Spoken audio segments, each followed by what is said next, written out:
So imagine you start a new project with half a dozen developers, and the first thing you do is you write 10 Go interfaces describing the lumps of code that you think you're going to need to solve this problem. And then you divide them up between everyone and say, go implement those interfaces and we'll stick everything together in a few weeks' time. You'd probably rightly question my judgment with this approach, because surely this is premature abstraction. Like, how do I know that the design is correct? How do we know these interfaces are what we need? And is it not risky for us to work so independently at first? We're not going to go into integration hell. And yet, there are loads of teams out there who will start a project with microservices.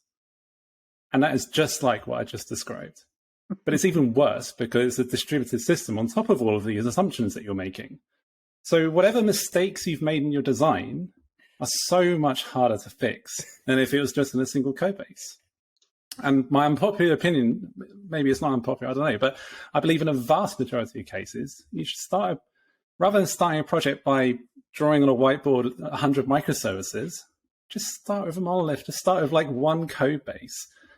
Because if you make mistakes in your assumptions, it's so much easier to fix within a single code base than if you just scattered it into a million services. And if you can write a good monolith, then you'll be able to break it out into separate distributed services when you actually need to distribute this work. And I guess my second unpopular opinion on top of it, which is kind of the same, is like, if you can't write a good monolith, you're going to write a dreadful microservices architecture.